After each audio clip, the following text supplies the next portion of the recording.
showtime. Woo, woo. Woo, woo, woo, woo, woo, woo, woo. Styling and profiling. Woo, woo,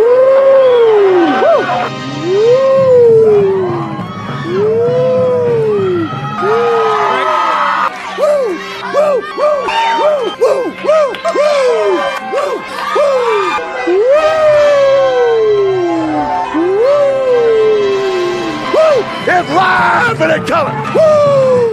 And what did I say, man? This guy can cook. Cook again. Why not? James Cook through everyone, and he scores again.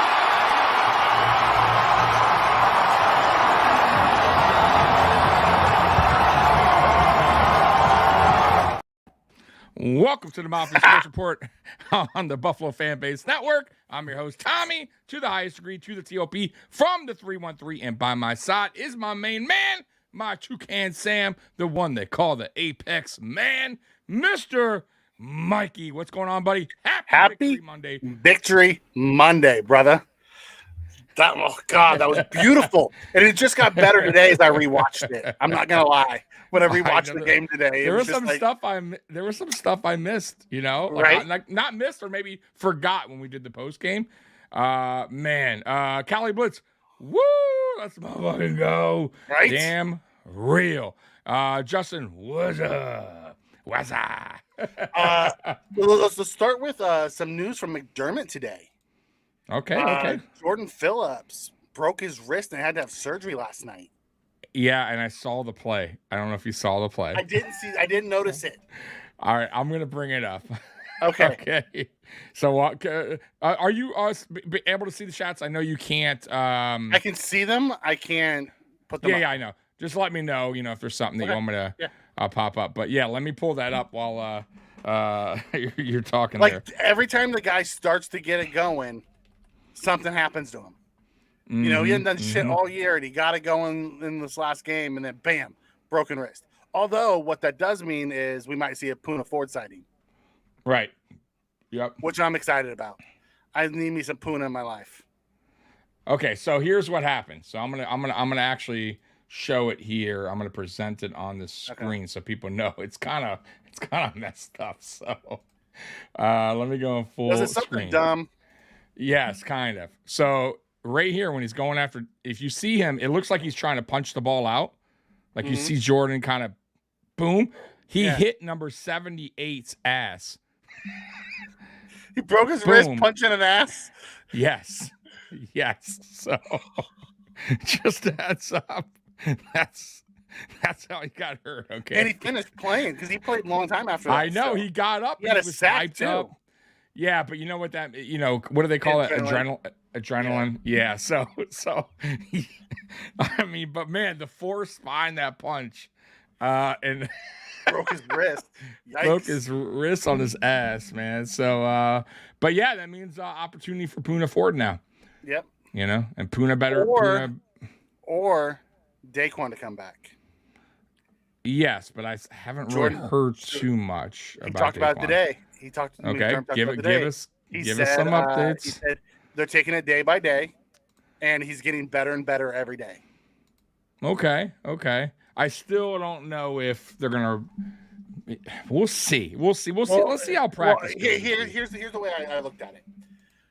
Right now, they're calling Phillips week to week. Correct. Right. We had Forda in our back pocket, so we can put Poona in. That's not a big deal. However, if Daquan's going to come back and we need to flip somebody from IR, Jordan Phillips is just that ideal guy to go to IR, you know, and to bring somebody off IR so you don't have to cut anybody. Right. It's just like perfect. You know, we'll see if in the next week or two it's looking like Daquan comes back. I bet you Jordan goes to IR. Yeah, I can see that. But no, right now, Spears, Bills talk, he's not out for the season. He's week to week, so we'll see how that goes. He also said Micah Hyde seems to be getting better, too. Mm-hmm. So that was a good sign as well for Micah Hyde. Yeah, It's it's one of those things. Sometimes it's blue, sometimes it's yellow, sometimes it's orange. Oh, you do look a little blue tonight. Like, you know what you look like? You look like from the movie Willy Wonka and the Chocolate Factory when she started eating the blueberry. I'm sorry. No, I'm talking about the girl who ate the berry. Oh, wait. And she started. Great. Saying, your skin tone. I'm saying you're a big blue chick. Thanks. You're a big blueberry tonight. Was it Veronica something? Oh man, people are smashing you on the chat. They're calling you Smurf. That's fine. Man. Call me what you want. We'll call us victorious. Can we change your name to Blueberry on the bottom instead of Blueberry? Papa Smurf. I like that one. Oh my god. Got the gray going on for the Papa Smurf. That is true. Papa Smurf. That one works. I like that one. I'd rather be an Oompa Loompa, right? I'd rather be an Oompa Loompa too than the big pie-eating girl. Big blueberry. Yeah. Damn, Tommy. I didn't say it. You did say it. Well, now I'm like, you're right. You are kind of blue. I don't know. But anyways. So, but the blue light is my mood after the Bills win. I'm just chill. What's your thoughts on Micah? It sounds like he's doing better. Excited to get him back. Yeah. Was happy to see Rapp and Lewis play. What's going on, Beth? I see Rapp and Lewis play well yesterday. However, if I get Micah, I'll take Micah. Micah's so smart. Oh, absolutely. It's his mind that we're missing in the secondary. Like we did all that without Micah and AJ. Imagine if we had those two guys too. Right. Then you bring back Milano. Oh God, can you imagine Milano next to? I cannot wait for Milano and Bernard next year. I know, man. Golly. He's so awesome. Like Bernard's had such a good year. It sucks that we didn't get to see a full season from them too. You know what I mean? Yeah. Because Milano was having a hell of a season, man. But yeah, what else did you get from the press conference? Because I didn't really get to watch a lot. I just saw snippets. I just saw snippets too. Those were the snippets that I saw. I didn't watch all of it. Okay. I know they said Ty Johnson was working through and getting X-rays on his shoulder. Yeah, I heard that. So maybe we see a Fournette call up this week. Mm-hmm. Very possible. I would be cool with that. Yeah. I mean, listen, here's the deal. Ty Johnson's been a good piece to this offense, no doubt about it. I like the way he's run. I like his speed. I like his strength. He hits the hole hard, but he's a player it looks like we're going to have to use, right, on this offense. So why rush him out there against a Chargers team, if he's so-so, meaning let's heel shoulder up. You got a healthy Fournette. Bring Fournette up, and hey, if Fournette does good in that game, okay, now you got a three-headed monster. If he doesn't, no big deal. Ty Johnson come back, the following week or the week at whatever, in a more important game is what I'm saying. But I think this would be a smart play to bring up Fournette and have Ty Johnson sit out, especially shoulder injury. You don't want to mess with that. Yeah, Triggs, why don't you think Puna won't be playing? Ooh. I know they asked them about a replacement. They said they're looking into options, but that could just be a replacement from the practice squad. That could be anything. If he doesn't, boy, that means Puna's in. He did something. There's something's going on between him and McDermott. If he doesn't suit up, like it wouldn't make any sense at this point for Puna. It's also going to screw us on signing guys like that in the future. If he signed here for a cheaper deal and didn't even get to get on the field when guys were hurt, absolutely, McDermott's going to lose leverage with people. Did Kingsley play? I don't know. I don't recall seeing him. I don't remember seeing Kingsley either. Or throw Lawson in that DT spot. I don't know. We'll have to see how they play it out. Like Puna just seems like the logical one. I don't know why Triggs said he doesn't think he'll play. I didn't catch that from the press conference, but I didn't listen to all of it. Mm-hmm. I mean, they're playing settle over him. Tells you what to think. Yeah, but Washington talks about Anku. It could be Eli Anku, but Eli Anku's a practice squad guy. and he's already had call-up, so I don't know if they could do that again. It just when there was an injury last time before we brought Lindell Joseph in, Puna Ford played. So it just seems like he would be the next logical guy up. But you never know. This is McDermott. He's weird about shit like that. Very weird. I've not like we'll find out. We'll find out soon because we play Saturday. I mean, like this isn't a Sunday game. Saturday's right around the corner. So before you know it, like I said, it'll be game time, and we'll know then. We will know then. I wonder if McDermott does the McDermott thing, Mikey, and doesn't say, you know what I mean? Like waits to the last minute to say the end. You know how he likes to do that. Like, if he's calling Puna Ford up, if Puna Ford is going to be active or not. Like, we'll see. And same with Fournette. I wonder what they do with Fournette. Second decision. Yeah, Triggs, I'm with you. He is weird about shit like that, Jason, maybe Puna had words with McDermott and Daddy and didn't like when kids talk back. Yeah, maybe. Obviously, that's why Quentin Spain's not on the team anymore. It's because he had words with McDermott. Yeah. Yep. Yeah, he won't. Yeah, Roy, he is a true one tech, but he can also play behind Lindell Joseph, and you can slide Settle over to 3-tech. Or you can shrink down Groot. You can shrink down Lawson. You can shrink down any of those guys to be a 3-tech if you need another guy. The reason why I want Puna there is because he's another true 1-tech. Kelly Blitz says same guy. Brian Winters over Spain. I would right. Actually, I take that back. Man. I take that back. No, it wasn't, because that was Brian Johnson, not Cromer. That was OG Bobby, right? Bobby Johnson. Johnson. Yeah. Yeah, he's the one who wanted Winters over Spain. That was fucking weird, man. McDermott makes some of the weirdest decisions. Yeah, I and of course the guy wanted to re-sign here after a really good year, Quentin Spain, and then he said it. I want to be a Buffalo Bill. Okay, he got the job done. Got signed for a reasonable deal with us too. Yeah, and then we go ahead and bench him after like 2 games. It was quick. It was a quick benching, which was odd. And then we cut him. That's how we cut him because he got loud with McDermott and they got in a fight. Yeah, I still think, man, it's crazy that we couldn't get anything for him though. Like, at least try it. Something. They didn't even try. They just no. They just say, "See you later, man." Hit the door.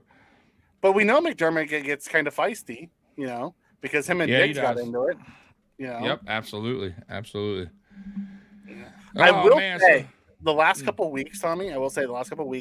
McDermott seemed a little bit more loose since that Tyler Dunn article came out. So maybe he took some of what was said to heart, and he's trying to be a little bit, looser and not so rigid. Absolutely. Somebody brung that up in a comment today on the video I did. Well, actually, I brung it up in the video because I was talking about when the Bills were coming out at halftime. We brought it up in the post game when they did the interview with McDermott. He was just like, we gotta step on the throats here. That I've never really heard McDermott be like that, like an aggressive style head coach. He's usually very, very coach speak. He's not gonna. And I gotta say, maybe there has been a change since that article. Maybe he's understanding now, as well, that he needs to be more aggressive. He needs to play to win, not play not to lose mentality. And I kind of feel like things have started to turn around a little bit for this team, including the defense. I mean, we were aggressive late in that game. Even against the Chiefs. If you go back to the Chiefs game, we could have still spoiled it. Even after that call, they still had time on the clock, and I still felt like we put pressure on. So you got to give him credit for that as well. And then this Dallas game, I thought he dialed it up really nicely.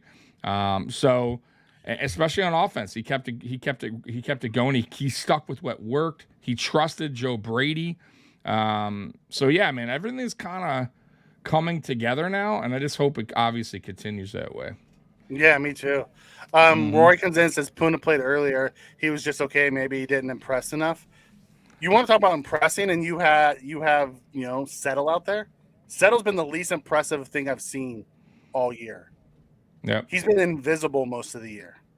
Yep. So to say one guy is and Settle was even worse last year. No, they brought him back. he hasn't.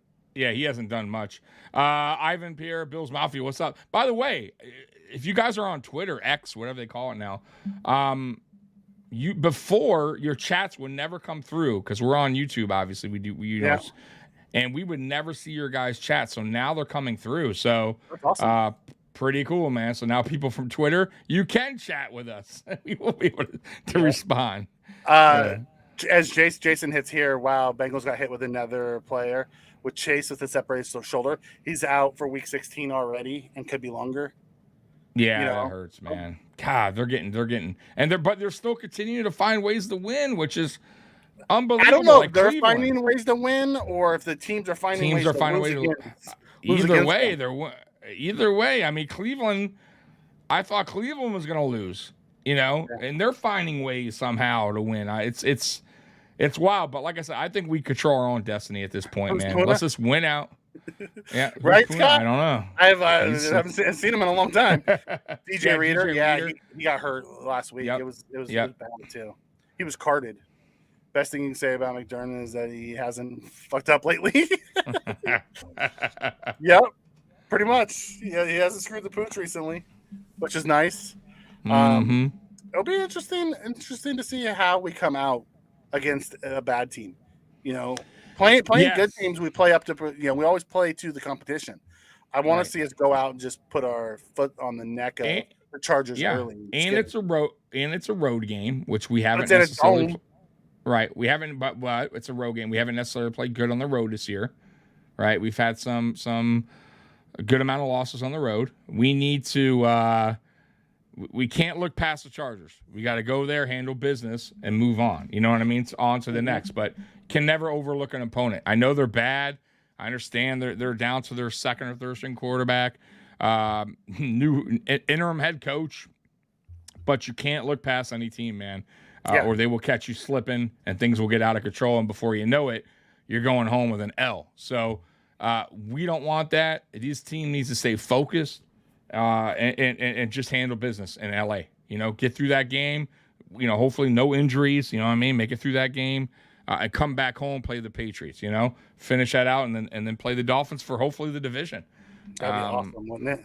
Wouldn't it be awesome to be able to take the division away from the Dolphins? Even in our worst season, we take it from them. Alpha Rob comes in and says if the Bills went out, they're in period. KC will beat Cincinnati, drop them to 7 losses. And even if the Texans and Colts don't lose another game, they play each other week 18. So someone's taking this. Yeah. Yeah, I was looking at the. You want to know what's crazy? There's a chance that the Bills can get the number 2 seed still. Yeah. Yep. So if Cincinnati beats KC and the Dolphins lose one of the games and then we beat them in the last game and we take the division, and then I think Jacksonville needs to lose one more game, we can slide into the 2 seed. Yeah, it's wild. It's crazy. Wild how things are starting to, turn around. We were left for dead in the middle of the year. We absolutely were. It was not. Listen, it wasn't looking good. So I'm not scared to tell you guys that we were not happy as here on the channel. We were calling it how it was. Early on in the season, for most of the season, right? We were not a good team. We were a good team that was playing bad I would say we were a good team playing bad at the worst times. Right? Yeah. So, and our offense, I will say, was really shaky. And that's why we're right now at 8-6. We're a way better team than 8-6. It's just we played bad at the worst times. And now we're actually playing good at the best, right? At the times that matter the most. When we need to. Yeah, when we need to. Our players, our coaches are stepping up. And that's what we didn't do in those losses. All of them. Think about it. A lot of those losses came down to the very end, guys. The fucking let's just take the Eagles loss. Yeah, Gabriel one way, Josh threw it another way. It was just a miscommunication. Simple as that. Game over if it was right. Game over, right? There's a win. right? Now instead of The Patriots 8-6 or 9-6. You don't let Mac Jones throw a last second touchdown on you. Right. Exactly. You know, you don't have 12 men on the field and he misses the field goal and you walk away with the win. You know, right. So it was just, I'm telling you guys, like just boneheaded, bad mistakes that cost the Buffalo Bills, and that's why we're fighting now. But yeah, undisciplined. But we, you know, and I will say though, we've been down this road before. We did say that. We were here in 2021. We were 7-6, guys. That's why I wasn't overly concerned. Oh, I was. But I was more concerned than I was in 2021. I'll say that because of the schedule. Let's be real. Like we had the Eagles still at the time, the Chiefs, the Cowboys, right? Like I was looking ahead and going, if we keep playing like this, there's no way. There's just no way, right? Especially after the Denver loss, Mikey. I think that's when I was like, that's when I was at. That was the breaking point. I'm not sure we can win another game. No, right. It was a disaster. But once again, but we let Dorsey go. We let Dorsey go. Right. That's what I'm saying. That's where exactly. It was a game that actually helped us out, right? Like a blessing in disguise, we'll call it. Because we will look back at that game, you know, depending on how far we get this year, and hopefully the Super Bowl, guys. But we will look back at this moment. And I said that in the Tampa game. We'll look back at that game, just like the Tampa game, when things turned around and you could see it. We'll look back at that Denver game and go, I guess I was a good loss, right? Like, I guess that was a good thing. Because we got rid of Dorsey, brought in Joe Brady. Right. And, you know, Joe Brady, I mean, even the Eagles lost. That wasn't on the offense. No, absolutely like the offense has been clicking since Joe Brady. Outside of the second half of the Chiefs game, where I felt like he stopped going to James Cook, you know, when it was working. He seemed to learn his lesson because he came back this week and he never stopped giving the ball to Cook. And that's good. Right. Yeah. Right. And I gotta say too, not only that, like when we made that change, and we talked about it that week, we said, look, this is not going to be easy for Joe Brady. You got the Jets. Say what you want about the Jets, but they have a good defense, right? And you got a interim offensive coordinator coming in, right? That has to quickly adjust the offense in a week to play an electric defense. And he did just that, and he did pretty damn good. And I've noticed each week, Joe Brady has been getting better and better and better as a play caller. Like things are just getting better. You can see the offense actually starting to really come together, click. The offensive line is starting to understand it, do its job.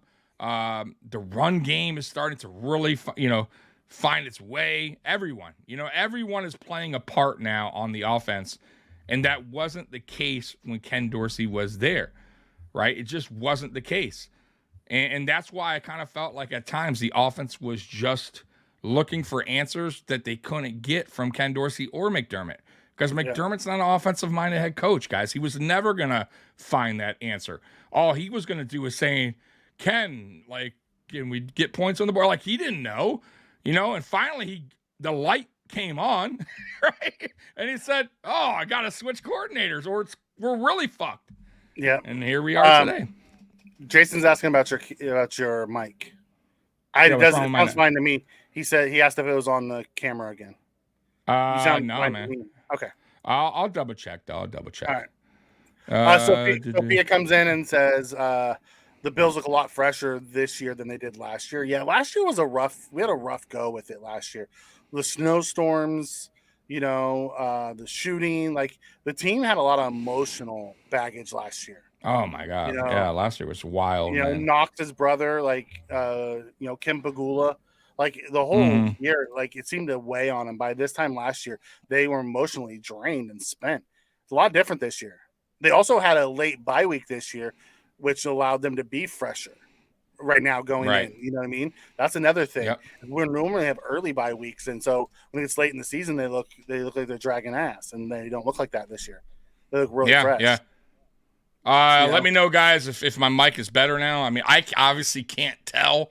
I couldn't tell either. I was just but it should be. Yeah. The thing is, I tweak my microphone up a lot, guys, because I want the best sound, and I got a very good microphone here, but sometimes, like I said, I can't hear. You guys can hear, so let me know if it's. Jason said better. Okay. All right. Dwight comes in and asks. You think Lenny plays Saturday? It really depends on what the outcome of Ty Johnson's shoulder injury is. If it's at all limiting him, then yes, I think they'll call him up. Right. Ruth, thank you for joining us. Joe Brady is the bomb. I was excited when we hired him. I don't know if you remember, Tommy. We talked about Joe Brady when we hired him as the quarterback coach. I was singing his praises then. I'm like, oh, this could go well. Yeah, I remember us talking about that actually when we got Ken Dorsey, when we gave the promotion to Ken Dorsey, and we were excited because. One, I was excited because I thought Ken Dorsey, honestly, guys, like obviously I'll eat crow now. I thought he was going to be a good OC. Well, not only that, yes, he's my guy from the U, but not only that, what he did with Cam Newton, what he did with Josh Allen, I said, man, this guy's smart. He makes quarterbacks better. He's a former quarterback. Yep. He understands what Josh Allen wants. You know what I mean? So, of course, like I thought, the guy was going to be able to handle it. Plus, we talked about it when we hired Joe Brady and Shula. I said, well, this is great. Now he has guys that's been there, that's done it before. Mm-hmm. Got a veteran in Shula. Joe Brady's been in the NFL, obviously as an OC, a little bit more experience. I thought they would all kind of lean in together, help. But I don't know if it was ever like that. I think Ken Dorsey probably just wanted to do his thing. And maybe they just want to overstep their boundaries. You know what I mean? So it is what it is, man.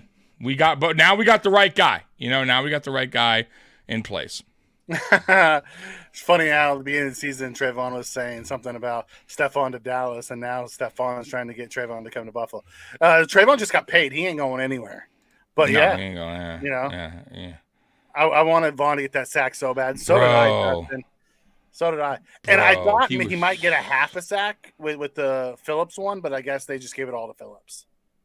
Yeah, he was so close, bro. I mean, he was so close. I'm telling you guys, listen, Vaughn, he's getting there. By the way, that story, and we're not going to get into it, but has totally just it's done, right? Funny how things just quickly go away when your team's winning.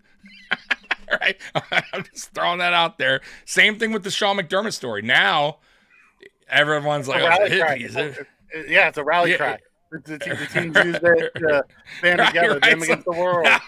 Right. So it's just crazy how the media. By the way, I did watch a little Fox Sports today, FS1. That's the only. I can't watch ESPN, by the way. I can't. It's so bad. And FS1's not that great either, but they're a tad better. And I gotta say, some were giving us credit, and I would say more were shitting on the Cowboys, and really it's about how they're a fake team. Blah, blah, blah. Right. So, but that's fine. That's what national media does. It's just kind of funny to me. And once again, who cares? Poor Phillips almost got an INT. Yeah. That's actually one of my bads is the amount of drops we had, both offensively and defensively. Oh my God, so many opportunities. So many opportunities for 4 drops on offense. We had 4 drops on defense. Bro. Right in our hands too. Yeah. Right in our hands, man. Benford, he ended up catching one, but one bounced off his chest.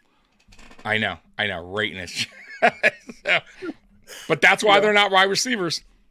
Benford almost had 3. I know. He had himself. Crazy. But you know what, though? At the end of the day, though, I wish he would get the interception. But at the end of the day, just him breaking up the pass or being there says a lot. Christian Benford, my God, what more? Listen, what more can we say about this dude? Let's talk about him. A guy that was drafted late, right? Yep. Was probably none of us, let's be real, maybe a few, had Christian Benford maybe even making the team, right? Like in the beginning, before we even really knew about Benford, we knew a little about him, right? But nobody, I thought he would start, Benford was supposed to actually play the Cam Lewis role. when we drafted him. The hybrid corner safety role, that was actually supposed to be what Benford did because he did it in college. That was what they drafted him to do, was to have that role. And then he just beat out our first round pick at corner. Like out of nowhere. It was crazy. No, it was the right decision. Listen, I got to say, too, we were pissed about it at first. A lot of Bills Mafia. Angry. And rightfully so. You draft a guy in the first round who's a corner, who he thought. And by the way, look, I feel bad for him, too, because he seems like a good kid. Like everything from that video of him wanting to get the playbook right away and learn the defense. Like, he sold me right away. And I'm talking about Kyrie Elam, guys. But he just couldn't adapt. He couldn't get down what McDermott wanted him to do, and it cost him. And you know, Benford called on. He won the job ultimately, and he hasn't looked back. Let's be real. He's getting better. While Kyrie Elam, let's face it, may not ever be right. I don't know if he'll ever start on this team. Now maybe another team. He's not going anywhere. They're going to keep him. No, they're going to keep him, but that doesn't mean he'll start. He might start. He'll probably be CB3 next year. We'll see. CB3, We'll CB. see. Well, it depends on what they do with Trey White. Depends what they do. Right. That is true too. Right. You know, then that's a whole nother story. But right. I think also what's helped Benford is the arrival of Rasul Douglas. Rasul Douglas is one of those dudes, man. That guy is our CB1 right now. Like, absolutely. He's playing better than Trey was playing when he was healthy. Like absolutely. that guy, and he tackles, you know? Yeah, he's dude, he's a physical. What I like too is he's tall. I think he's like 6'1", if I'm not mistaken. 6'2", something like that. So he's a taller corner, which I've always liked taller corners, man, because they can go up there and fight with on one of those 50-50 balls. Like having a taller corner is a good thing. He's physical, and he's a ball hawk. He's always trying to, he's always around the ball. So, and he has good hands, so he knows how to, Benford, that's one thing he has to get better at. But Trey's never been that type of defender either. Trey's not a ball hawk defender. He's just a sticky kind of defender who plays the ball well. But yeah, man, I agree. Like, I really hope they can figure something out. Now, he's still technically would be on our team next year because he still has a year deal. He still has a year left on the contract. Yeah, 1 year, $9 million. Yeah, but I think if they're smart, because that is a decent chunk of change, what they do is they extend it and let it ride over. You know what I mean? Like work out the contract. So which I think they will do. I think that's a smart thing. Seeing what he's done so far tells you all you need to know about this guy. He seems to enjoy being here too, which is cool. Yeah. Scott comes in and says, what will give Cowboys more reason to win against Miami? The Eagles lost or win tonight? Eagle lost. Yeah. If the Eagles lose, they still have a chance for the division. Yep. Ruth coming in. Eagles and Seagulls 10-10. Yeah. Kenneth Walker just ran the ball. Yes. Yep. Ran it in for a touchdown. Cali Blitz. Man, them hard runs from Josh. Wow, motherfuckers, zombies. Yeah, man. That was the other thing too. I totally forgot. Like, I kind of remembered on our post game, but when I went back and saw the highlights again today, my God, man, our offensive line was fierce in that game. There was plays where there was one James Cook run where he ran for, I think it was maybe 6 yards, 5 yards, something like that, and the offensive line carried him or pushed him another like 5 or 6, and then the Josh Allen one, yeah, and then the Allen one. And then even the touchdown from Murray, if you go back, he was stuffed. And then they just kept pushing and pushing. And you know what I liked about that too? I'll tell you. I liked that the refs weren't quick to stop it. Like, because at one point it was kind of just, they were kind of just not really moving a little bit. And the refs let it play out. And then the Bills offense wound up getting that surge. And they didn't blow the play dead. So I give the refs a little credit there because sometimes they're quick to blow the whistle on those kind of plays. So, but, man, our offensive line in that game, Mikey, they manned up, man. They absolutely manned up. And that was one thing I said that I didn't like. I thought the offensive line last week I felt was, especially pass protection, was not good. And I think this week, man, they understood that. I think Joe Brady, and I think they did, man. That was a tough defensive line. Yeah, and pass protection, they still struggled. Run blocking. If you go back and I went back and watched the game, there was a lot of leaky guys. Josh just got out of there. I thought they held up well. I thought they held up well on pass protection. I mean, especially against in the backfield. I thought Micah Parsons didn't really get to him much. I think he got around the corner once. He had 3 pressures and 15 dropbacks. Yeah, I get it. I mean, but that is Micah Parsons. Yeah, but it wasn't just him. Right? Yeah, of the 15 dropbacks, I think there's 7 pressures on 15 dropbacks. That's half the freaking. Yeah. I mean, they definitely need to do maybe better in the past, but I still overall thought the offensive line play was that good. Is what the Cowboys do is they pass rush. That is their I know the run defense isn't they get the top, a lead. But, they normally get a lead and then they just pass rush. And that's what they do. Right. That's why I think the Dolphins are in for something, because if they stop now, mind you though, the Dolphins have a good run team though. Mostert and A-Chain's not bad. It's all correct it's where all they can outside. Right. So if they make them one dimensional, I think the Cowboys can get after and make some real noise against that offense. Me too. Because what the Bills did is they ran up the gut. You know what I mean? And what Miami, but I don't think Miami has the offensive line Buffalo has either. No. They're banged up. No, we definitely have a better O line. I think our O line sits around 10th right now. Offensive line, which isn't bad. Top 10 shit. Yeah. We are always towards the bottom. I mean, we were never a top 10 offensive line. So just seeing that tells you that they're doing something better this year, and that's obviously they went younger and that they're healthy. James Cook had averaged 4.2 yards a carry before he was even touched yesterday. Yeah, he averaged 7 yards a carry, but 4.2 without even being touched. That's because the blocks were there. That's because they opened up the right. Yeah. And by the way, that game moved James Cook up to second in the league in rushing. Third. Second, it said when I looked today. So I thought he's third. Oh, he's second in rushing, third in total yards. He's So I looked at rushing yards. He's second. Okay, so he's third in total yards behind Tyreek and McCaffrey. Okay. So I didn't look at total yards. I rushing yards. So he's right behind McCaffrey. He's at 968 or 998, something like that. So, damn. But yeah, he said he's on pace for 1,700 total yards. Good for him, man. Good for him. He's going to get around 1,100 rushing yards with like 600 passing yards is what he's on pace for. Yeah. That's a great year.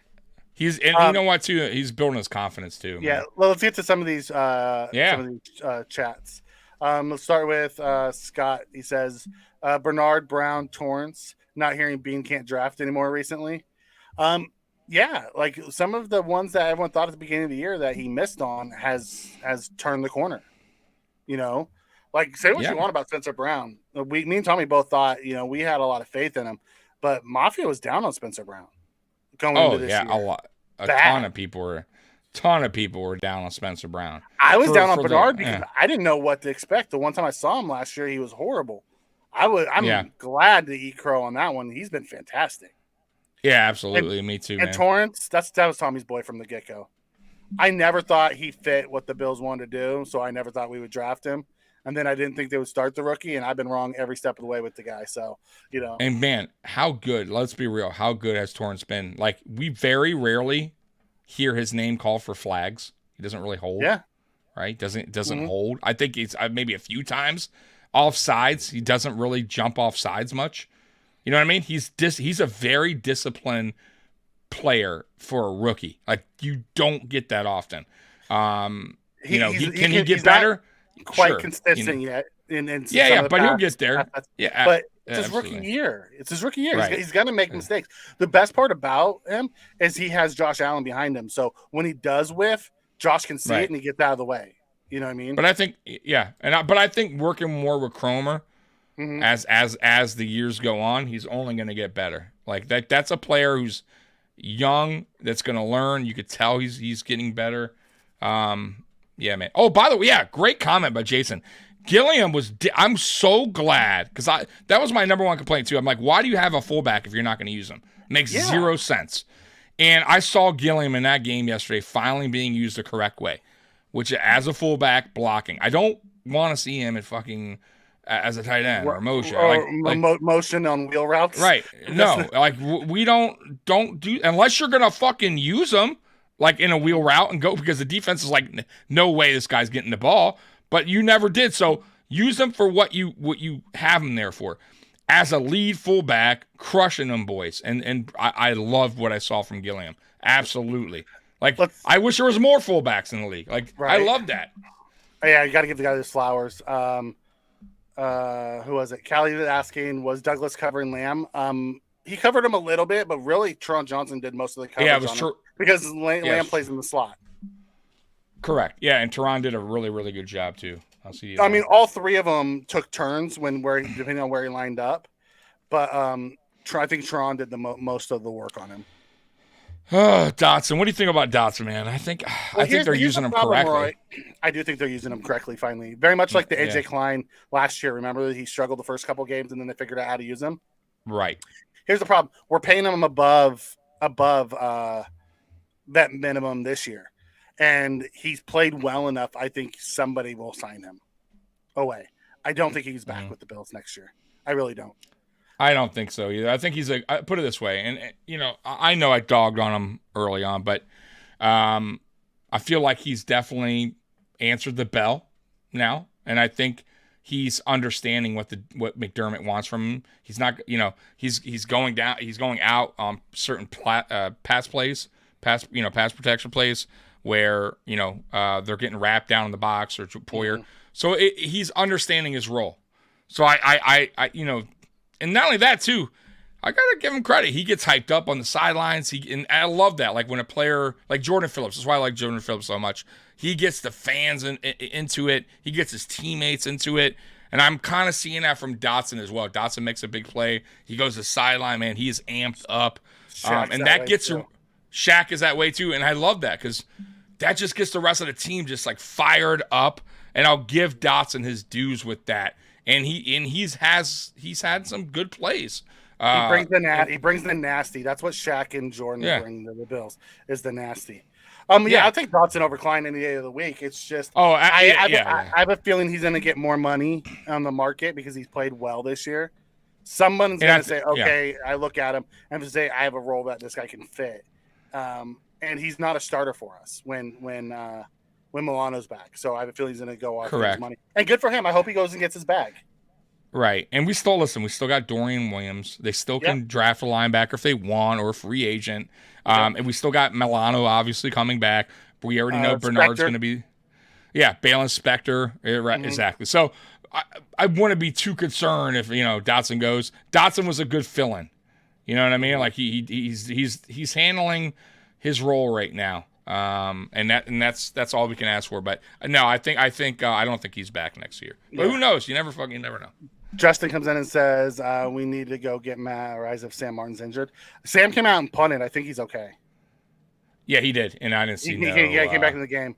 So I saw nothing. But I would happily have Matt Rise back. I hope we sign him to the practice squad, and let him get reps again. That'd be awesome.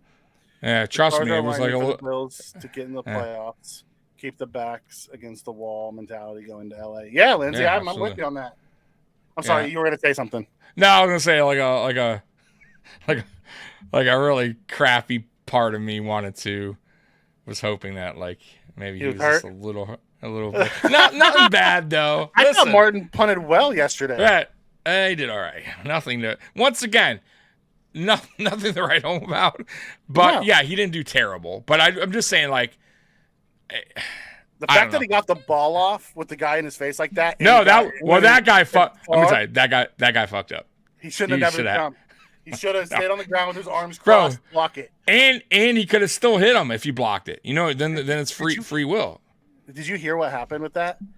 He Mike McCarthy chewed out Fossil, the special teams coordinator, because he didn't call that. Yeah. Like, oh really? Wow. Yeah, he didn't. Like Fossil called that on his own without letting McCarthy know. And McCarthy was pissed. What do you think about this? Do you think they'll do good against the run next week? I think you were saying it. They're more of an outside run team, so they Well, here's the thing. On the inside, I really think if Jonathan Hankins is back, because he's a big piece of that run defense. He was missing yesterday, and I said that in our Friday night show. Is with him missing that helped us. It was a big help because the run stuffer wasn't in there. So if Hankins is back, I think they'll be better. But Miami isn't and their offensive line is not like ours. Yeah. By the way, too. Miami's also more of a outside zone runners than inside pounders. Because the offensive line's more athletic and they have speedsters. They would like to get on the outside and go. Right. James Cook started up the middle and then just broke it outside on cutback lanes, or got in the middle, made a couple moves, and then got outside shifted outside. Relied on. It'll be interesting. I bet you that they are better against the run this week than they were last week. I cannot see Dan Quinn allowing another game like that after people. I'm gonna tell you, if that happens again to them, like they get ran on. Let's say Miami runs on them like crazy. Oh my God, Cowboy Nation and the media is going to fucking have a field day on that team. Roy, so that was his question coming out of the draft, but he actually did a very good job during camp and preseason, and that's why he won the job. Initially. So they had, and I think even, who was it? Tyler Bass was saying, he said he was great. Yes, it was great. So, no, but obviously having him come in late, maybe like that part of it, because he'd have to probably get used to holding kicks again. But no, he did actually pretty good. So, like I said, I listen, you're not going to see Matt Arise this season unless something crazy happens on another team. Punter goes down, maybe. It's possible that he gets, somebody gives him a chance, but I think he'll get his opportunity next season. And I'm just hoping that the Bills are the one team, that calls him and says, "Hey, if you want, come back and compete and see what happens." Because I think he could win that job back. So, but if it's not us, I think it'll be somewhere else. I do believe that guy will get a job. Justin comes in and says yesterday's game reminded him of the 2001 Colts game where we just got ran on all day. You're right. Oh my God. That was that game was so, with the rain coming down at the end and everything, like that was so reminiscent of that Colts game. Or the Eagles game in 2020. Remember the Eagles game in 2020? It was just so bad. Like they ran for like 400 yards against us. Oh, I remember those games because I remember everyone saying how we need to run the ball. Like it was because the weather conditions were so bad. He was throwing it, and we refused to. Yeah, and they just ran, and they did exactly what we should. It was miserable, man. Yeah, but I remember that game. Jason, I know he was limping around. He came back in and kicked. Listen, I'm game for him. And they didn't say anything. I don't. Yeah. I mean, I could be wrong, but I didn't hear anything. He never got brought up injury. on injury for him at all. Correct. So Patriots win game. Yeah. Oh my God, it's another one I forgot about. Yeah. Right. And what did Mac Jones throw? 1 time, 2 times, something crazy like that? Threw 3 times. 3 times. Listen, Josh Allen threw 15 times yesterday, and 3 of them were out of bounds or to kill a play. Right. 4 of them were dropped, and he had 7 completions. I think he missed on 2 balls. Yeah. Wow. Wild. Yep. So, moving forward, Mikey, we talked about this a little bit on Sunday. I'm still not happy with what I'm seeing with the receivers right now. I just feel like too many drops. Separation still seems to be a problem. Maybe not for Diggs so much, but everyone else seems to be having a problem with separation. I just don't see a lot of receivers open. Gabe Davis is still as quiet as can be. I like I said, I enjoy him blocking. Thank you very much. But there's every game's not obviously going to be like we saw Sunday. We're going to need these guys to eventually wake the fuck up. Let's be real. Like this was fun. I loved it. I loved that James Cook put a Superman cape on and we didn't have to rely on Allen in the passing game. But not every game's going to be like that. And sometimes teams are going to stuff the run, and we're going to have to rely on these guys. So is it concerning now that we're like, couple weeks in where receivers are just having a tough time? Yeah. Just kind of right. And outside of Diggs, I mean, Diggs' drops are concerning, but he made that one-handed catch yesterday to remind me who he was. You know, it's been a while since I've seen him make a play like that. You know, I didn't like the fumble though that he got away with. Nope, I didn't like that either. But Davis on the deep ball, he didn't track it. He could have come back and got a pass interference. Never saw it. Yeah, absolutely, Jason. But he never does. Yeah. That's what I'm talking about, though, Jason. So I'm not really. I'm talking about our receivers. I'm talking about Allen now. Like our receivers. That's a great point. Like Gabe could at least try to come back for the ball or make a play on the ball. Like I wouldn't even been mad at him if he didn't make the catch, but at least attempt to make a play on the ball. You know what I mean? And like it's crazy. It's the same thing. We said the same thing last year. We said the same thing earlier this year. Remember when Allen threw the one up to him down the sidelines and he didn't even attempt it and they got picked off? And we're like, at least become the defender, dude. Like exactly. The ball goes up in the air and he doesn't track it. Right. Yeah. He's not good at tracking the ball. Absolutely not. Like, and that sucks. And you know, and I really thought Gabe Davis was going to have a decent season considering he's on his last year. He's on a contract year, right? That's usually when players play their best, like AJ Epinesa, trying to earn a bag, and that's why I thought Gabe Davis this year was going to at least play for a bag and have 1,000 yards. I really felt like that was going to happen, and he's played probably his worst football I've seen since his rookie year. It's been bad.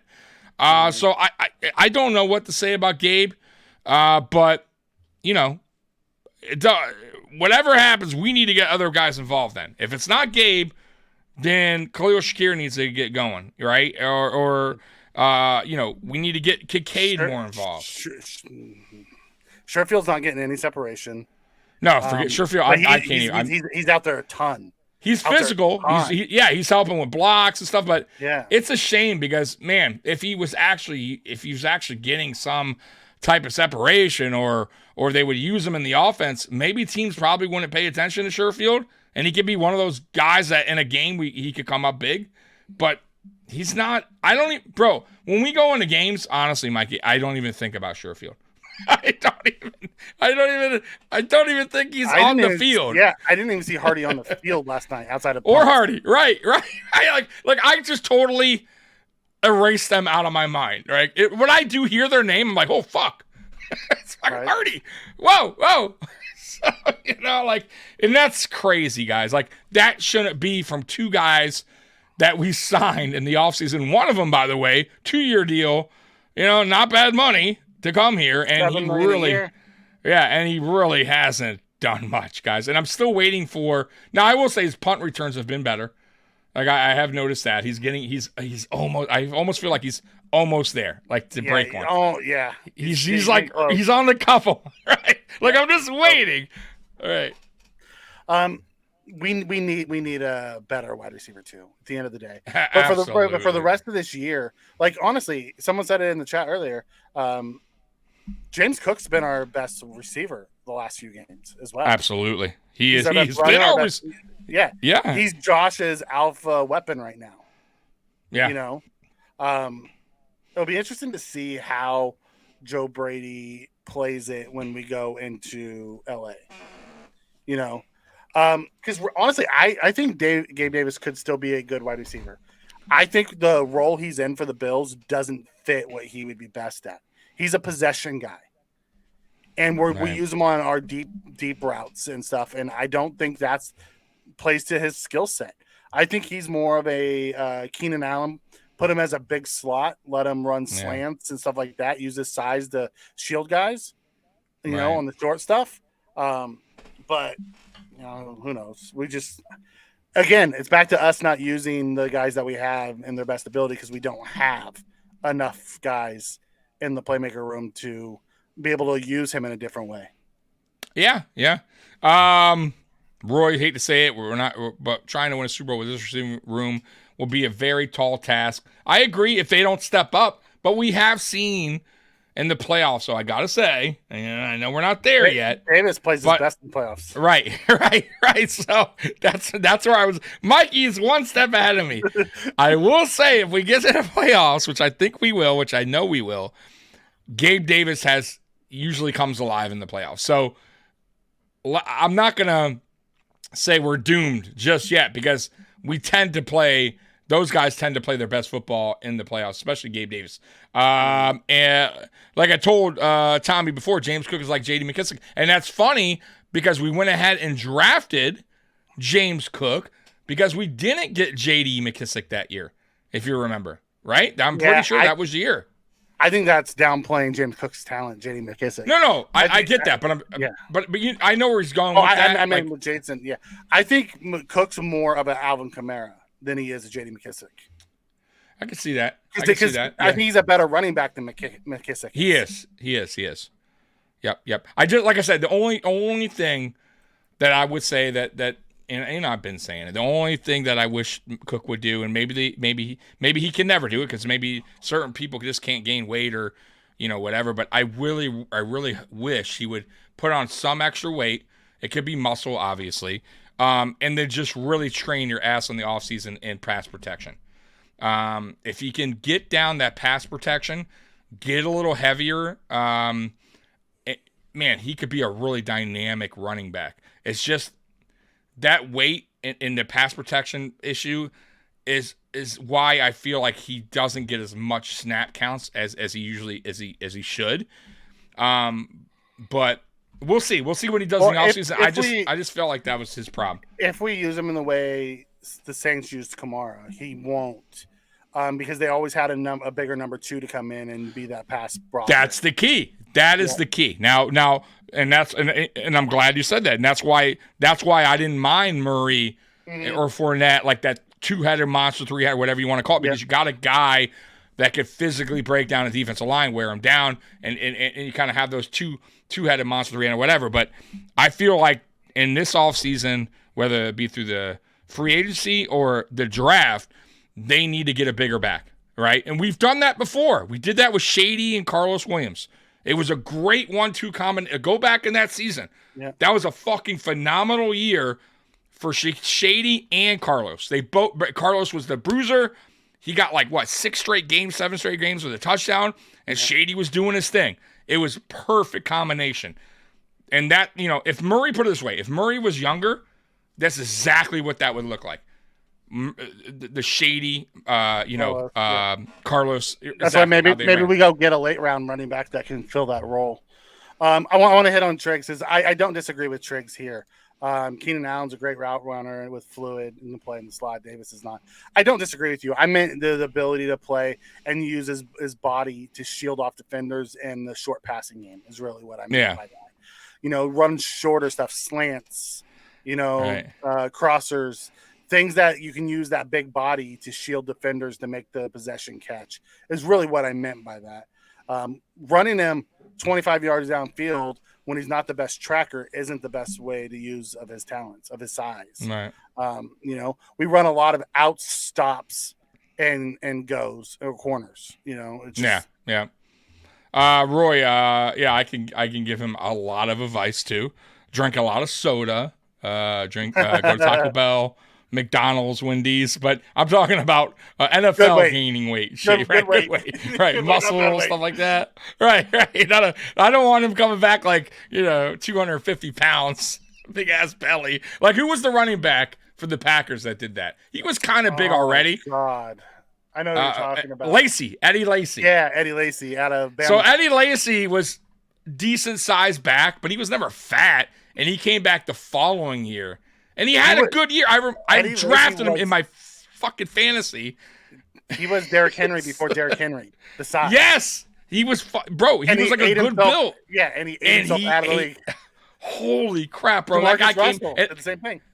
Yeah, and I remember they were interviewing him. He's like, hey, man, I've always been. He tried to, look at me. I'm still can run. And they're like, nah, bro. You are not the same running back. And that was it. That was a wrap. Eddie Lacy came in the size of A.J. Dillon.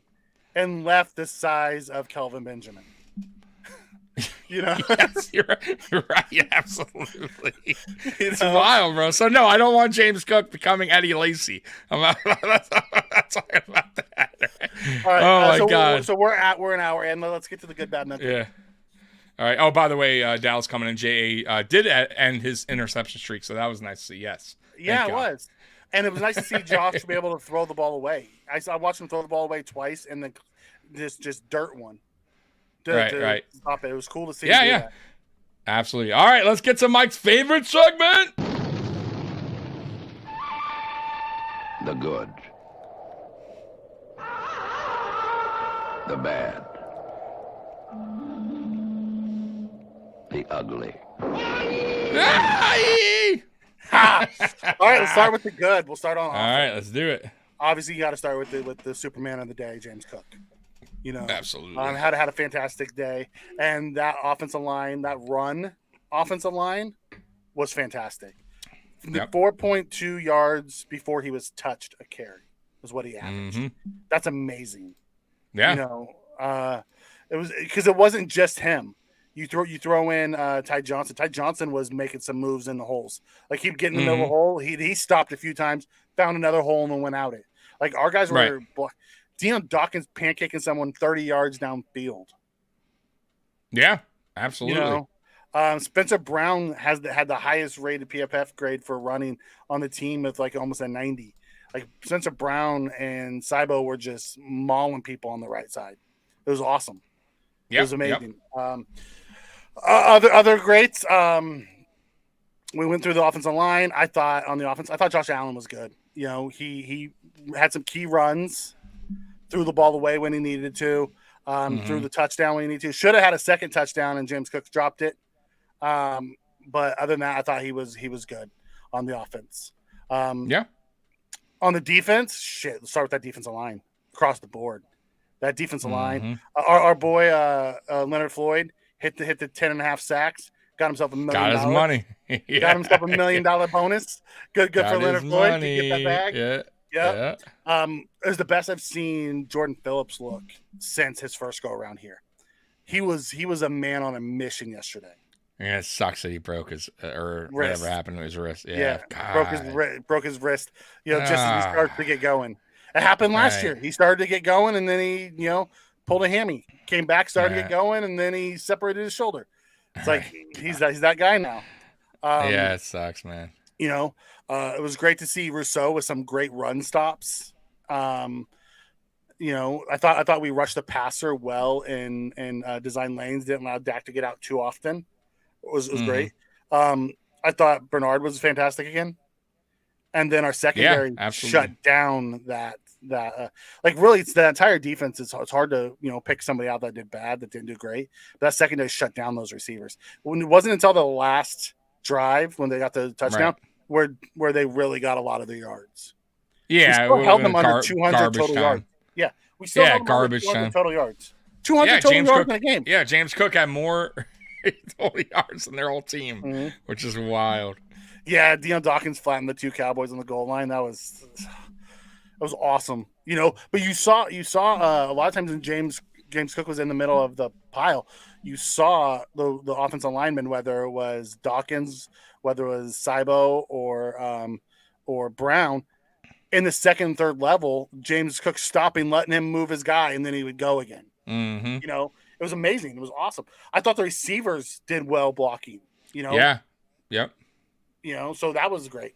And then special teams, Bass was money, 1 for 1, and then made all his extra points. Points, yeah. That's big. And we'll take it, right? Get that confidence back, brother. That's what we need, because we're going to need it down the stretch. Then let's go to the coaches. I thought our coaches were fantastic. Great game plans on both sides of the ball. I think they tried to throw the ball early, realized that there was some drops. And then when the run was working, he just never took his thumb off the pulse and just kept going. Yeah, stuck with it, man. Yeah, Dallas had no answer, and I love the fact that they didn't shy away from going to what was working. They never went away from what was working, and we've done that so many times in the past. And me and Mikey would be like, "This is so like." what the fuck? Why? Like, what is going on here? Like, it would drive us insane seeing, like, and this dates back, guys. This dates back to like Devin Singletary, when Singletary was having and they would just go away from it. That's it. And it would drive me insane, man. And I think it drove Bill's Mafia insane, because we were like, the guy's average of 4.9 or 5.1. And all of a sudden, nope, that's it. We're shutting it. And I'm just glad that Joe Brady understands that. Go with what's working until their defense figures it out. They ran 3 plays. They ran 3 plays, and they just kept flipping them back and forth. 3 run plays, and they couldn't stop them. That was all they ran. No answer. 3 different stops.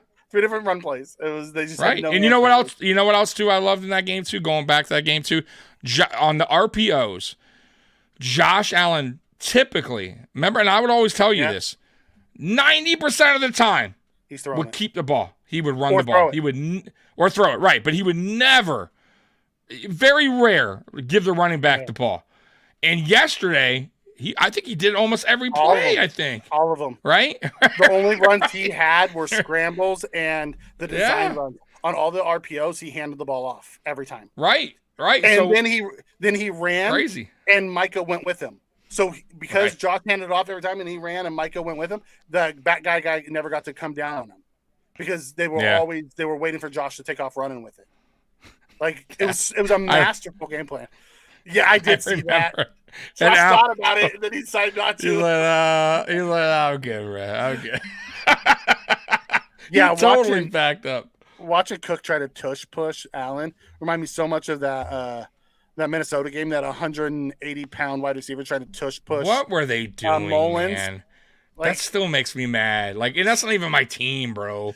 Like, fucking, I don't even like the vibe, but I needed not only that, you did it once, clearly didn't work.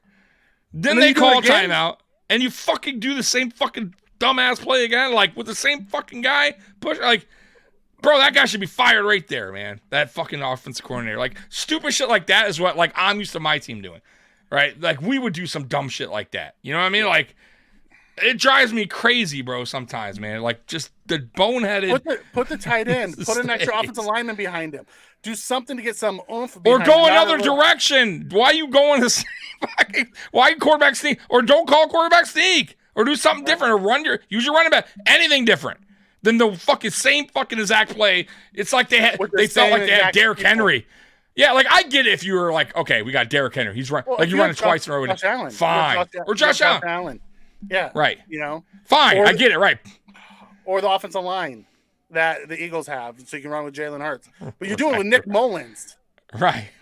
Bro, I don't know. It drove me nuts, man. Yeah, Triggs, I'm with you on that. I think Josh didn't trust the previous running games. I truly believe he trusts Cook, Murray, and Johnson way more than he ever trusted. And I don't know why, because him and Devin Singletary were actually really close. And I don't even know if he didn't trust Singletary. I don't know if he trusted the offensive line in front of Singletary. Honestly, because I think he did trust Singletary. I think it was the offense. He didn't trust the offensive line was going to get the push that it needed, and he felt at least if he had the ball, he can get a couple yards. Yeah, no, they had that. Yeah, they actually had a good relationship. So I don't think it was that either. And believe it or not, like, Singletary was like a little bowling ball. Like, he could. Like, it wasn't easy taking him down. He's having a great year. He had that game winner, and it was too bad it was called back. But either way, they won, which sucks. Yeah. But I'm like, look at Singletary. I was so happy for him. They called it fucking. He took over the starting job. He's the starter. Bro, he's good. I told you guys, he's a shifty little tough little dude. I always respect that guy. He didn't fit our offensive scheme though. No, he didn't. But I still wish. I feel bad that he didn't have this offensive line. I really do, because I still think he would have been. Yeah. Can you imagine him and Cook with this offensive line together? Exactly. He just didn't have the speed. The only thing that what he lacked was the speed. Really, I mean, he wasn't. I would also say his pass catching was gotten better, but it's not as good as Cook's. You know what I mean? Like, I'll give Cook his dues on that, but he was a good running back, and also good pass protector. Like, he really got good toward the end. But it is what it is. He's not here, and it is what it is. Yeah, having a different voice and ideas in the room really picked up this team, and I'm loving it. Jason, you're right. It's not only that; it's the energy. Absolutely. It seems like Joe Brady because he's learned so much, and he learned from Sean Payton. Like, the guy had one of the best offensive minds to learn from. And he brings a lot of that over. And it seems like, because McDermott talked about, Cromer and somebody else put the run game together. So it sounds like Joe Brady really is embraced giving guys their roles and going with what they want to do. And then he finds a way to incorporate it in the game day, which is awesome. Yeah, man. I could just see it, man. Mike, I could see it. I could feel it. Like the energy, the mojo, whatever you want to call it, the excitement on this offense seems to be back, right? Like what we were used to seeing before this season started, right? Like guys just rallying together, having fun out there. It's back. And we were missing that, and I'm glad to see it back. That's all I know. Me too. I don't know if you noticed this, and before we get to the bad, I didn't see Josh on the headset, but I did see Kyle Allen on the headset a bunch with Joe Brady. Did you notice that too? I didn't. I don't know. If you go back and watch the broadcast video, like if you go back and watch the full game, they have snapshots over to when Josh is sitting there. You see Kyle Allen come over, and he's on the headset talking to Josh and to Brady. So they're like still having the powwow, and it's running through Kyle Allen. Which makes sense, I understood why Josh got on it last time because they needed to have that direct conversation. Yeah. But Kyle Allen is actually good for the room. I think. I know he's Josh's buddy, and we don't want to ever see him play a game, but he's really smart and he seems to have his ear. Right. So. Yeah. We need to draft Xavier Leggett. Here's my problem, Justin. I love Xavier Levitt's skill set. He's a fifth-year senior who has 1 year of production, who grew up on special teams. You're going to have to take him in the first round. So you're gambling that it's going to continue, and you're not taking a first-round special teamer. He's going to be an elite gunner in the NFL. My issue is because he had such a big year, you're gambling on that 1 year of production. When you can get a Troy Franklin out of Oregon right around the same spot, who's had 2 years of production and is 6'3", 187 pounds, and has crazy but good body control, and is going to run really fast. There's other guys right around him that have the same type of setup, but have more production. So if we got Leggett in the second, I would take him. I would not take Leggett in the first. Yeah. I love Leggett. He's the ultimate boomer bust player. He is. He's absolutely the boomer bust player. And he would be, because everyone talked about Justin Shorter being a great special teams guy. Leggett is the ultimate team guy. He never transferred out. He stayed where he's at. He bided his time. He worked hard, and he made a big jump in his fifth year. Maybe that continues, and that'd be awesome. Great story. But if not, you have an elite gunner. You take a guy like that in the third, fourth, fifth round. You don't take a guy like that in the first. You can't take that boomer bust. Amy coming in. Oh, go ahead. Yeah, Amy. Amy coming in. Josh almost freaked out when he lost his armband. Yeah, and then Kyle ran out to him and gave him gave him his. Yeah, gave him his off the mid arm. That was funny. But Josh Allen was being a beast yesterday, running hard through stuff. He's a strong dude, man. Hercules tires. Oh, our ads that, hey man, when you're monetized, I gotta keep listen. Here at Mafia Sports Report, we gotta keep our advertisers happy. All right, so go get yourself some Hercules tires today. All right, go ahead. Even though you just saw the commercial, go ahead. Yeah. That was funny about Kyle running out, giving him a new one. Josh was like, hey, I broke my thing. Someone bring me a new one. The bad. We'll start with the drops. We talked about it earlier. We had four. We had 8 drops on the day. 4 on offense, 4 on defense. 1 was a touchdown. Diggs had 1. Kincaid had 2. We had 4 drops and 15 dropbacks. And really, he only had 11 throws. And we had 4 drops and 11 throws. That's not good. Oh, we have the highest drop rate in the league. See, that's what I'm talking about, guys. It's like unacceptable. Really? We have a higher drop rate than the Chiefs? Apparently so. I mean, I didn't see that stat, but if Joe Marino says it, I'll believe it. I believe it. But let me tell you, man, unacceptable. Not only unacceptable, it's been a problem for many seasons. No, we are one of the worst teams in the NFL drop rate. Like, it's unacceptable. I don't understand it. And because Diggs, especially Diggs, last year had a good amount of drops. This year, he's a good amount of drops, and he's sure-handed. So I don't know what's going on. I don't know if it's gloves or whatever you gotta do. Both of Kincaid's were the gloves. He had the rain gloves on, and it wasn't raining. How the hell though? Isn't there a team? What do they call it? Team, the guys that handle the fucking equipment guys? Shoes. Yeah. How do you let him even go out there with the gloves? Then if they're the wrong fucking gloves, like, I mean, come on, man. Like, you know it's raining. Like, get the guys the right cleats, the right fucking gloves. Like, why are you having the wrong gloves? Yeah. And not only that, he should know better too. You've been playing football. He's probably been playing football all his life. Like, how do you not know those gloves are probably not good in the rain? God. Does he just throw too damn hard? He may. No, he absolutely. Because there's been times we've talked about this. I don't know. He floated that one to the Cook drop. And he also floated the one that Cook dropped in the Chiefs game as well. Yeah, or no, the Eagles game. The Eagles game. Yeah, he also floated the second Kincaid drop. It just hit him in the hands.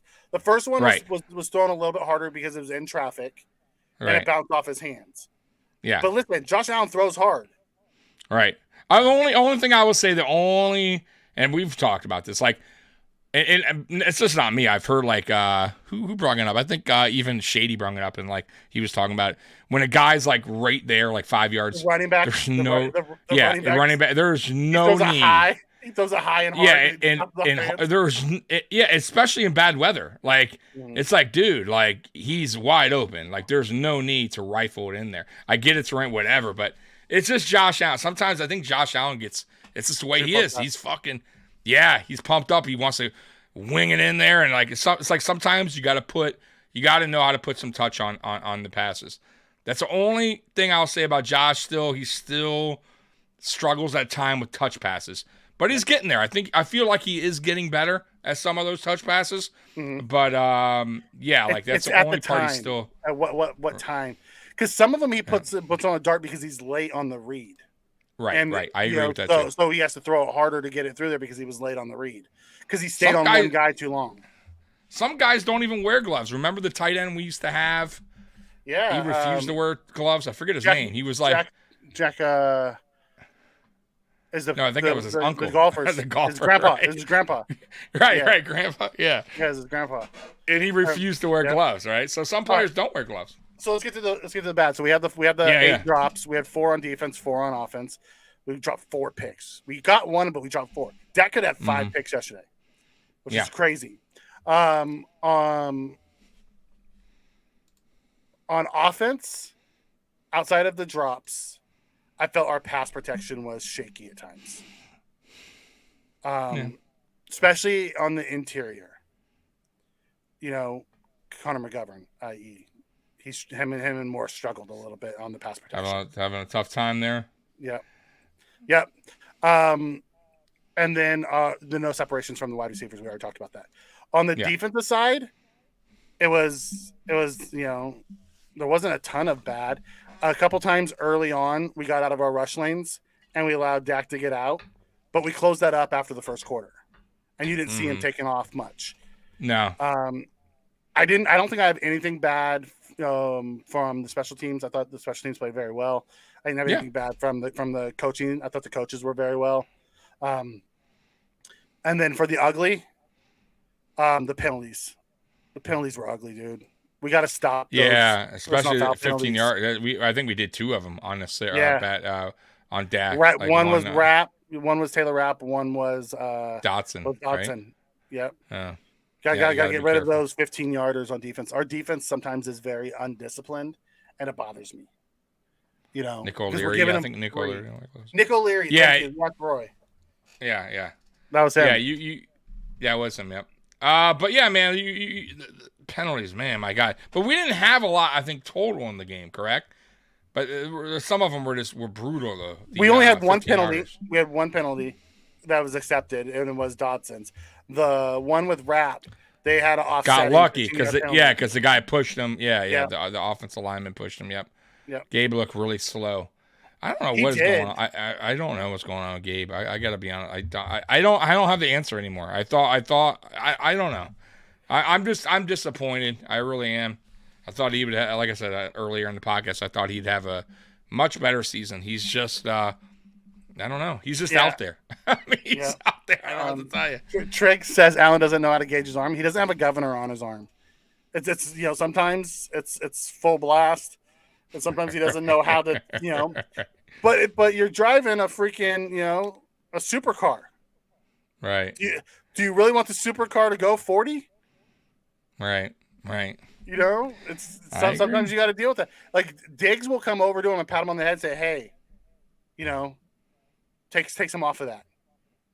And he's the one that gets like Josh is like, oh, okay. And then you see Josh come out and he's a little bit better with it. When he gets going too much, Diggs comes in and like pats him. Hey, remember, we're catching with our hands. Stop throwing it so damn hard. You're gonna break fingers. I have noticed that Gabe's gotten a little frustrated this year more than in the past, for sure. There's no doubt about it. Yeah, but exactly. Get separation, catch the ball. Or stop dropping passes, or fight for a 50-50 ball, or come back to the ball. Like, there's a lot of things that he could do better as well. Get on the same page. Yeah, get on the same page with Josh again. Get some extra work in with Josh after practice. Whatever you got to do, to get that confidence back, to get that connection down again. Like, I can't answer that because I'm not him, obviously, but there's something wrong there this year. I'm telling you guys, Gabe Davis, this is his worst season, in my opinion. And there's something I have no idea what's going on. Like, Scott, I love that comment. Generational QBs don't adapt to hands. Find players that their hands will adapt to speed. Yeah, suck it up. I mean, some do. I mean, look at you got players like D-Hop. Don't matter how fucking hard you throw it, what conditions, he's going to make the catch. You know what I mean? Like Mike Evans. For the most part, Mike Evans is a monster. Yeah. DK, Metcalf. Like, there are certain players, it doesn't matter. They're going to get the ball. A.J. Brown, he's sure-handed for the most part. Yeah. So, we just don't. Right now, Justin Jefferson. Yeah, there's quite a few. Jamar Chase. I mean, Keenan Allen. It is what it is. Keenan Allen. Yeah, but that's something we're gonna listen. We can't do anything about it now. We got to just pray and hope that these receivers, other than Diggs, wake the fuck up and start playing some football, because we will need them in some games. We're going to have to use them. We can't just rely on James Cook and Stephon Diggs. Like, and that goes to Dalton Kincaid as well. Like, Dalton Kincaid also needs to play. He had some drops. Games he's dropped, still had a few drops. Absolutely. I mean, unacceptable. Unacceptable, bud. And you're the most sure-handed tight end or receiver really coming out in the So, dude, what are you doing? Like, come on. You as well need to stay after practice and work on the jugs machines or something. The first one that he dropped, he had about 30 yards ahead of him if he catches that. He's running for days. And he dropped it. I know. It's just one of those things. Sorry, Diggs needs to wake the F up too. I thought Diggs woke up yesterday. He dropped one that he should have caught. Yeah. But outside of that, I thought Diggs was very much in the zone yesterday. He caught he made a couple good catches. Caught 4 or 5 balls yesterday, and he made that sick one-handed catch. That's how you kind of know Diggs is in his zone, is when he starts making those one-handed catches like that. Yeah, but I agree. He also needs to play a little better. Like, I agree with that comment in a way too. But I thought yesterday he did have some good catches. You saw a turn in Diggs yesterday. I thought he was fast. Like you said in the Chiefs game, you felt like he was a little bit slow. He was fast in this last game against Gilliam. Absolutely. Yep. So anyways, that's my good, bad, and ugly. Yeah, good job. So, guys, we've been on here an hour and a half. We usually go about an hour on Monday. So, so let me tell you what's on tap for the week. Tomorrow is Nuclear Heatwave Wrestling Podcast. That's at 7:30 for anyone that likes wrestling. Go ahead and give them a watch. Also, look out for videos this week that I usually drop during the week. Also, if you want to become a member of Mafia Sports Report, the join link is in the description, or just you can hit the join anytime as well. And I also do members videos only as well for that. And then Thursday is Mafia Means Family podcast. That's at, no, actually, I apologize. This week there is no Mafia Means Family podcast this week, so I apologize for that. Friday Night Lights will start at 7 p.m., and then we're going to jump on Nickel City Mafia at 8, and we'll tell you guys more about that during our podcast at 7. So remember, Friday night is going to be at 7, not 8. Yeah, not at 8:30. So other than that, that's it. And then obviously we'll tell you more Saturdays. Are you guys doing Fantasy Kingdom Saturdays? We're going to do championship round. Okay, so Fantasy Football, Fantasy Kingdom will be on at 2 o'clock Saturday. We'll remind you guys once again on Friday. And then AFC East Shakedown will be on Saturday on my channel this weekend at 6 p.m. And it's going to be a fun one. So, Bills Mafia, we love you. As always, go Bills. We are out of here. Go Bills. Peace. That's right. Go Bills. Peace. And I'll play that outro. Why not? Why not? Go Bills.